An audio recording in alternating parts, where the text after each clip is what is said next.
Hello, how are you? I'm Matthew. Thanks for making space for me and my guest on Folked Up Radio. Today on Truth from the Booth, we'll go straight to ground level, literally. Talking life right now at the Green Road encampment in Dartmouth, Nova Scotia. For Andrew Goodsell, what does that setup look like in April 2026? Who's there?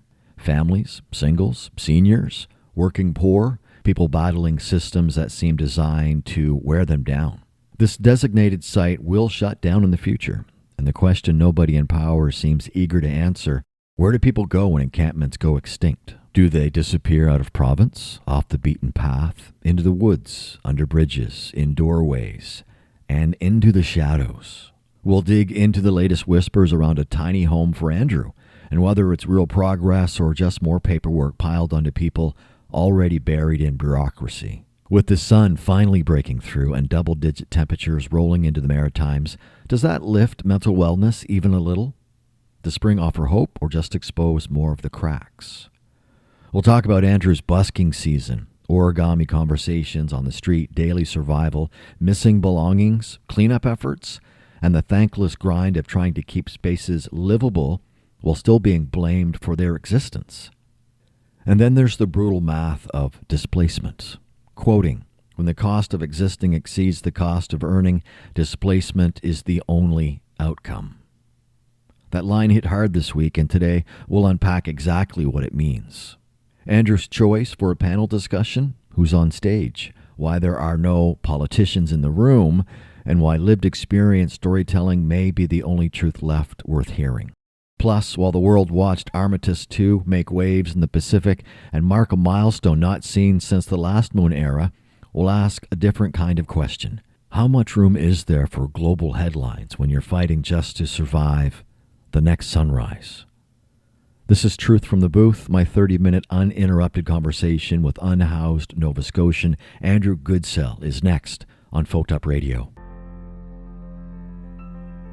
Abandonment sleeps first, curled in doorways and policy gaps, while blame walks past with its hands in its pockets, eyes fixed on anywhere but here. The night carries an energy, not hope exactly, more the hum of survival, a fragile current running from breath to breath, from cardboard to concrete. Compassion arrives quietly. It never announces itself. It sounds like a cup of coffee set down without a lecture, a hand up offered, not a handout. Good deeds done in the margins where cameras don't look. Love still lives here, somehow, in shared cigarettes, in names remembered, in the way people watch each other sleep, as if guarding a small, borrowed peace. But everything feels illegal after dark. Existing, resting, being seen. A bench becomes a crime. A tent becomes jail time waiting to happen. Even stillness can be arrested. Death lingers, patient and polite, counting winters, counting overdoses, counting the moments no one made it back by morning.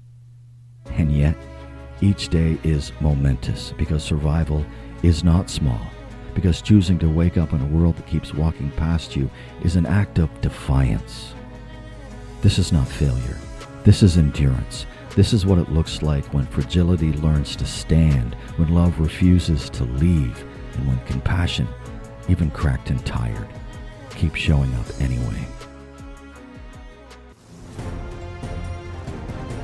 Halifax, Nova Scotia, home of talk radio, Truth from the Booth, an ongoing awareness campaign, keeping Canada's housing crisis on the front burner and in the moment, right here in the Halifax Regional Municipality, the Maritimes, and beyond.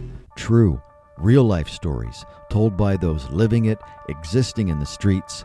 They bear all and provide you a brief glimpse into an unimaginable world of misery and disappointment, resilience and triumph. Hear from those with boots on the ground advocating for change now. The stories of the unhoused need to be told by them to educate you, all of us. Hear all the conversations Sundays at 10 a.m. with a repeat at 6 p.m. here on folkedupradio.com. Now, back to today's fantastic guest.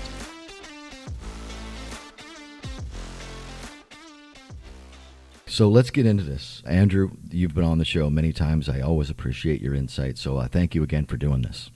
Again, I always appreciate you putting me on the show. I like getting the word out there. So let's start right in the current situation. You have been at the Green Road encampment for a few months now. So just paint a picture. You're so good at doing this. So what's the current setup for you when you look around the property? What are you seeing? Who are the folks that are there? The demographics, and the reason that I want to know what's happening right now. There's like an influx of people coming in because a few weeks ago, I know of an individual who has a camper, was maybe thinking about going to that space, which logistically seems like the only place for a camper to go, but was told by the powers that be that you can't go there because we're getting ready to close that encampment sooner than later, but we know the HRM says it'll be late next year. So what are you hearing? What's happening at the Green Road encampment? So yeah, it seems like they changed their ideas of what's going to go on there almost weekly or something. But the last I heard, they had initially planned on putting down platforms and marking off areas so that at least if anyone did show up or if anyone was there, they could see a clearly marked out area, and that way they could set up within that area. And I guess the idea was maintain that area if you're in that area. But then last I heard, they decided to cancel that out due to the cost, which I can't blame them. I could probably do that myself for free. But yeah, and then like you said, now I get more and more rumors going around that their ultimate goal is to shut it down, which again, I always point out to people, I don't want to see any of these encampments either. I also goal the idea of getting them shut down, but we do need dignified areas to send anyone that's out there. And the sad truth is right now, it's only filling up. So what you have is a very large open field. You've got more and more tents filling in there. It feels almost every day there's another tent. Like it's really starting to go all out. I'm pretty sure a couple weeks ago there was only 8. Now I feel like there's at least double that, if not more. Wow. And I think with this nicer weather and whatnot, it's only gonna escalate. I think we're gonna get a lot more people.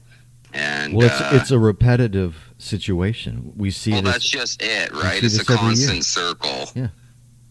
There is a lot of these other things out there, like the pallets, like the minis, like the whatever, but they're not actually, like, they're supposed to be transitional places, but there's nowhere to transition these people. So in a lot of the situations, they're subjected by everyone around them and the situations and whatnot, which takes its toll.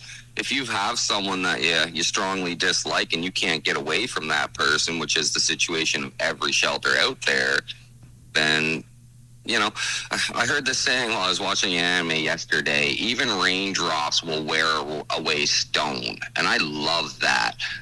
The reality is that if you keep on getting dripped on, it's like water torture, right? And eventually it's going to break the person. And the simplest solution to that is to actually provide places that we can transition these people to. Whenever anybody finds themselves in need for help and they go to these places for help, we need to be able to help the individuals.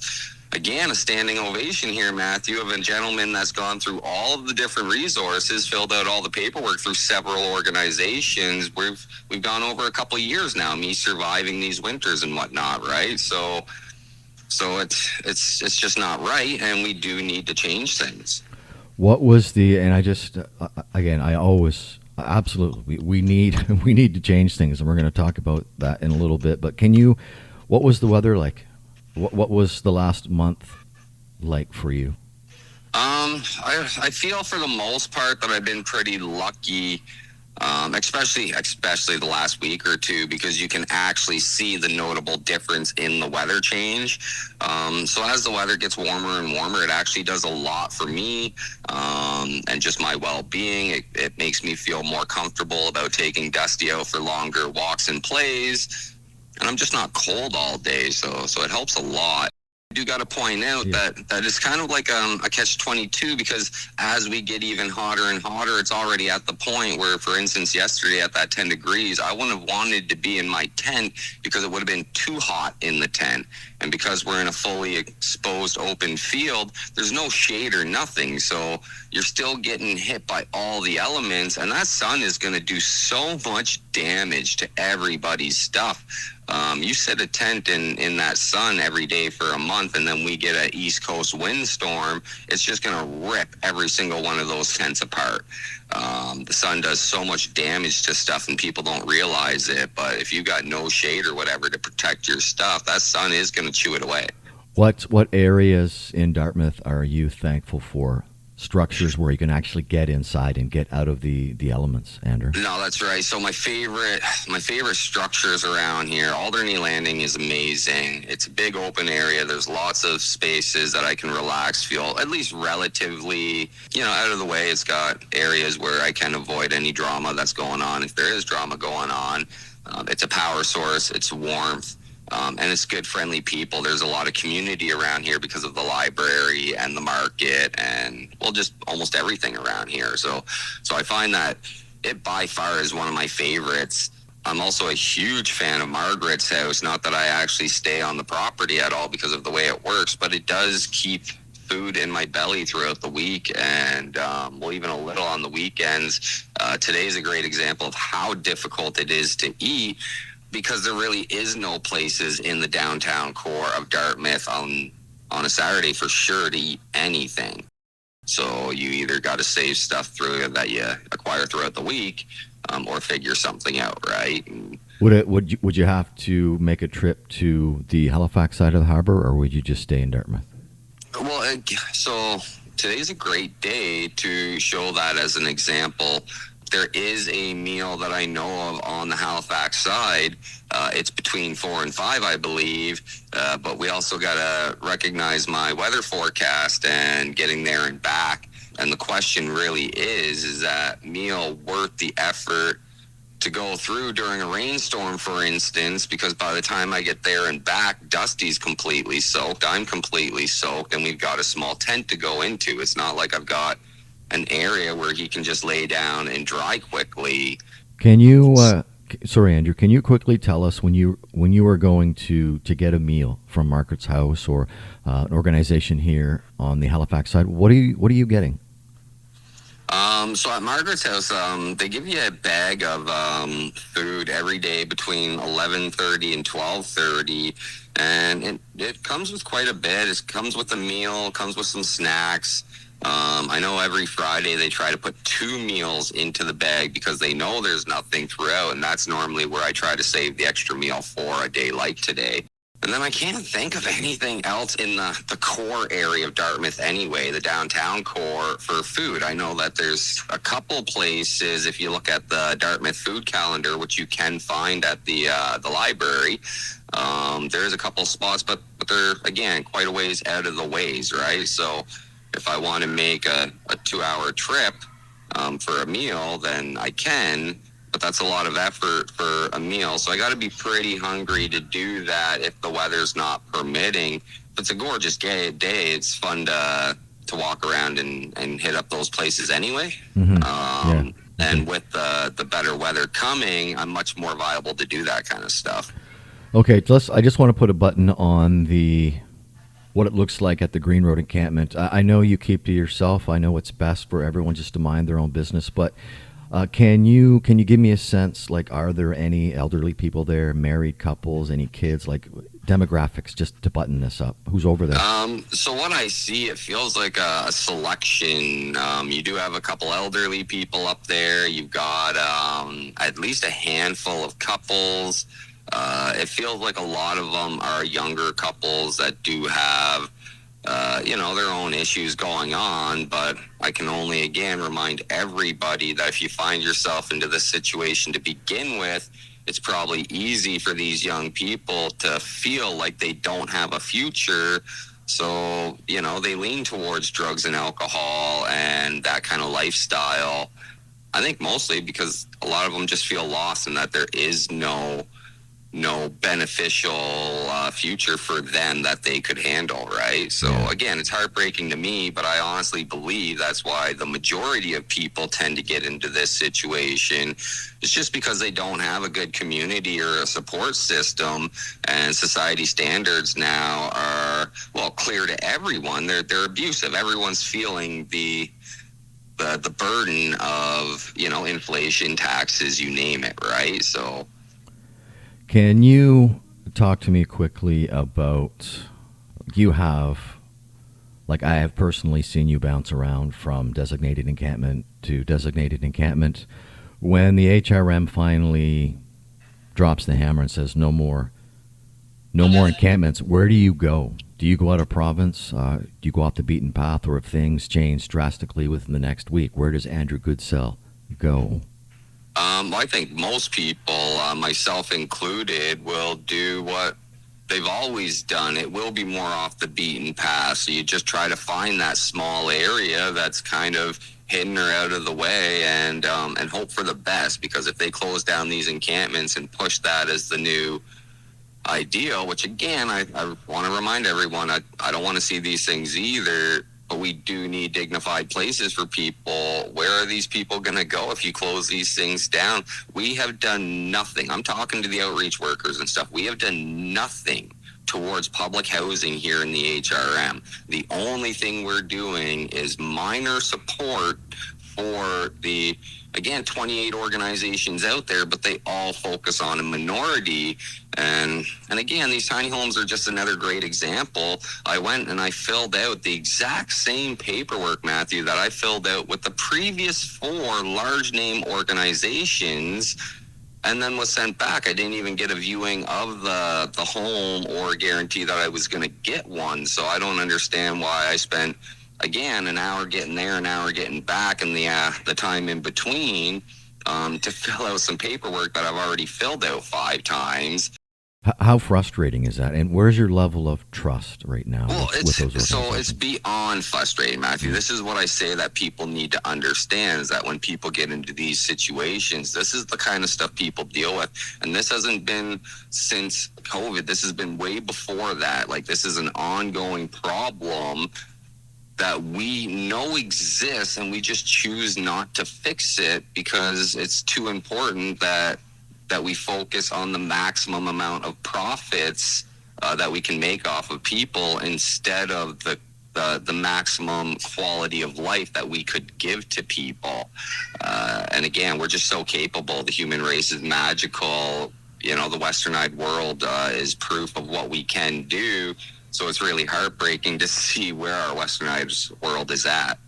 We talked about the weather and how temperatures are starting to get back up into double digits. I believe you said that it's an uptick in your mental wellness. And yeah, I know it helps a lot. I know that you go out, you make the origami, you do busking. When does that season start for you?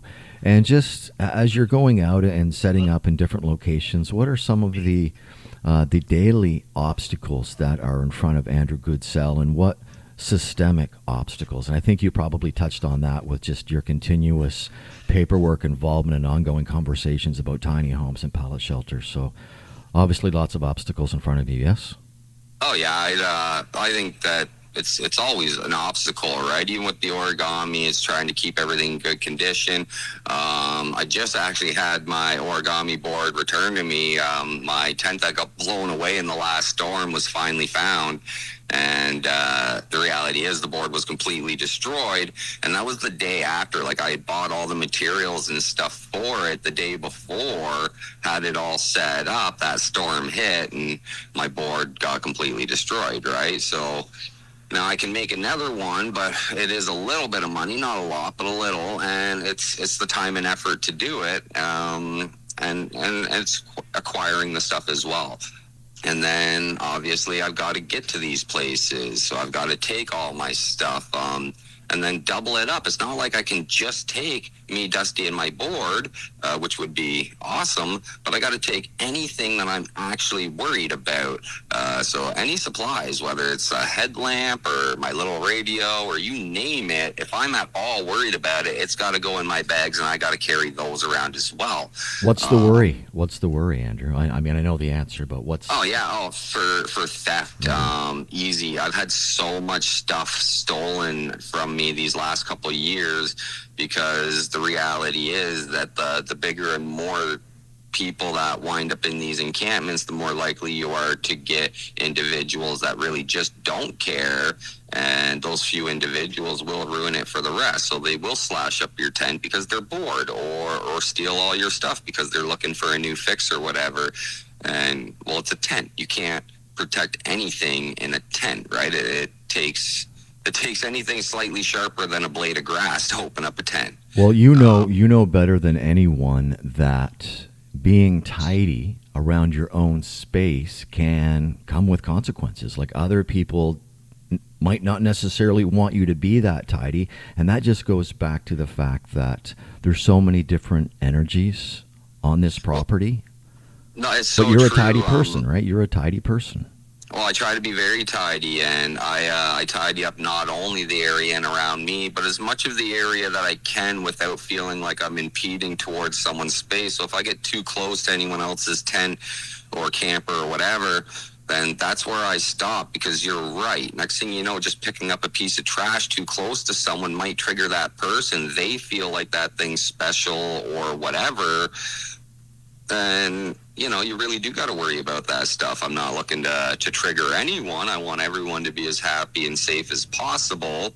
And well, you said it. There's all kinds of different energies and mindsets. And once again, I think especially when it comes to tidiness, we're just looking at a lot of people that didn't have that kind of guidance growing up, or taught the importance and the benefits of actually keeping a somewhat clean and organized space. Well, that being said, their organized space is outside.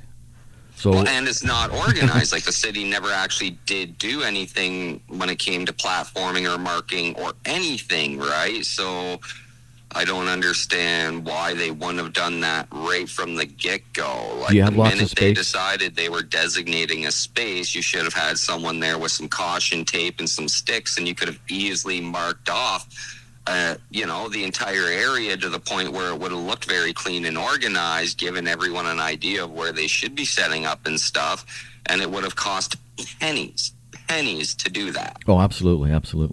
I want to move on. You and I both shared a post on our social media, our Facebook post, from the Helping End Homelessness in Nova Scotia Facebook page. They're a great organization. I've always told people, if you want to get a snapshot of what's happening here in Nova Scotia, go there. But they put out a post, and it was called The Math of Displacement. So basically, is so important. the money going out was greater than the money coming in. And I've been saying for a long time, that's a recipe for disaster. But I want to quote just one sentence out of this. When the cost of existing, and I'm so glad they used that word, when the cost of existing exceeds the cost of earning, displacement is the only outcome. Your thoughts on that? It's so true. It's beyond true, Matthew. And the thing is that we've seen this. We know that those in poverty at the low end of things get hit the hardest. And anyone, let's be honest, if it gets to the point, because I hear from everyone now that, even those who used to be considered middle class tell me constantly that they are worried about their future because of the cost of living. So I don't understand why our goals are not to make the cost of living when it comes to someone's basic needs the least expensive thing that people should be spending their money on. Like, we need a base standard, and we do not have one. And if we do not have a foundation, then the building crumbles, right? So, we need these standards of living. We need to provide dignified living situations for people at a very bare minimal cost. And in the end, it will save everybody money. We're throwing more money into the problem and no money into the solution. If you had an opportunity to take what you just said and expand on it and be on stage or a part of a panel, round table, who else are you sharing your space with to gather ideas? And no politicians. You can't have politicians sitting with you.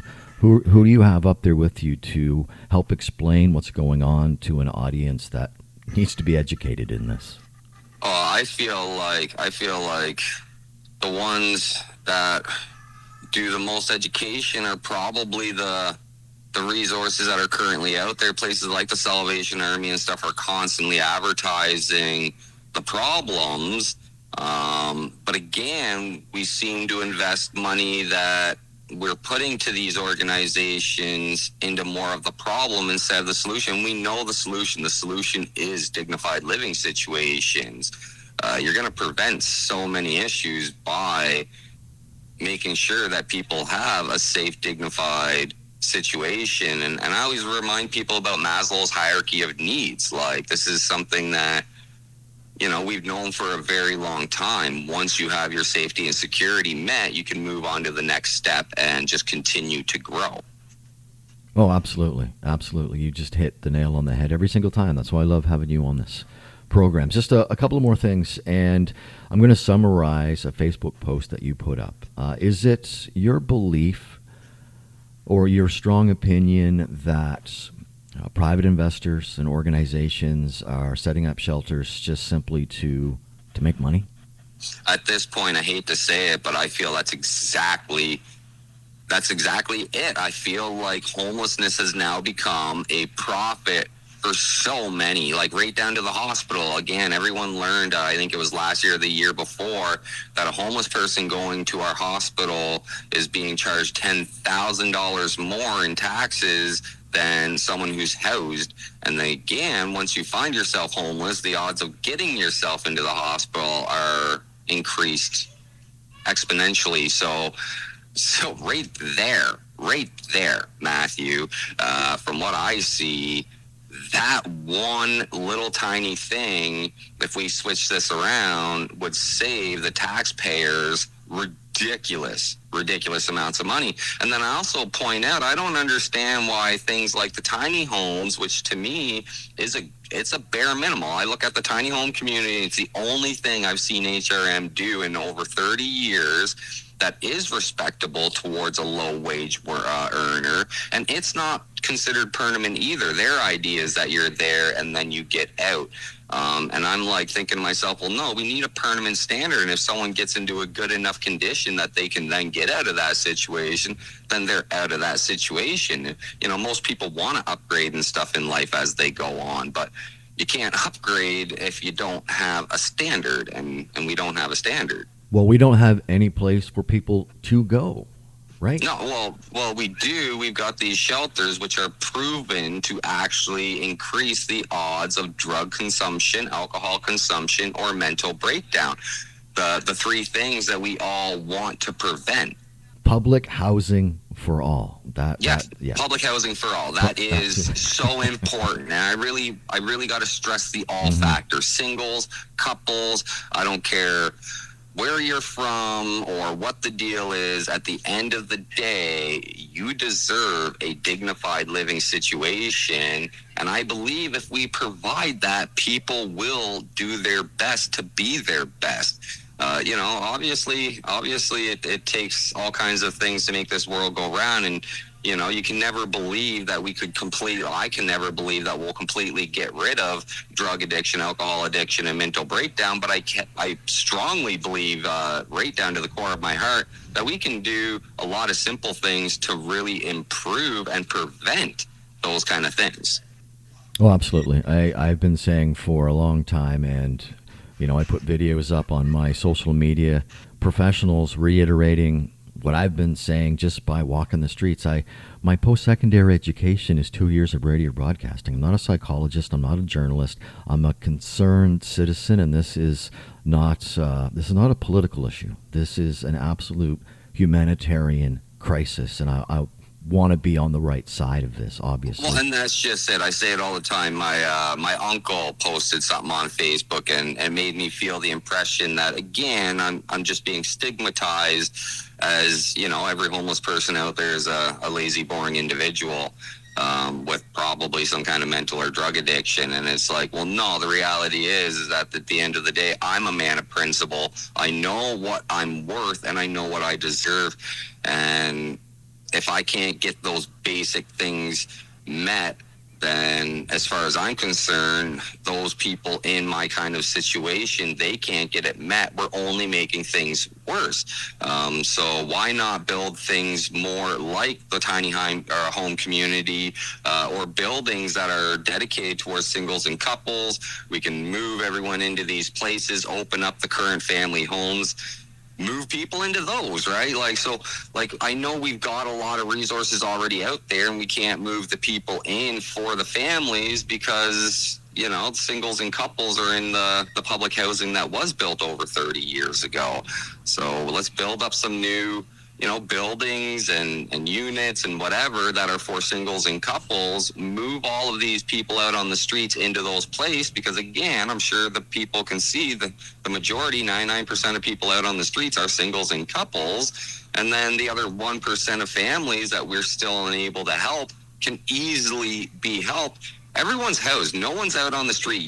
No one should have a sign that says, homeless, I'm hungry. You know what? You can have a sign that says anything else on it, but if it says homeless, it's because we as a society have failed.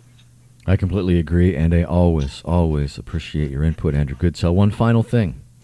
No secret, this is being recorded on a Saturday morning. It's overcast. Last night, just after 10 o'clock Atlantic, the Armistice 2 splashed down in the Pacific for the first time since the 1972 moon mission.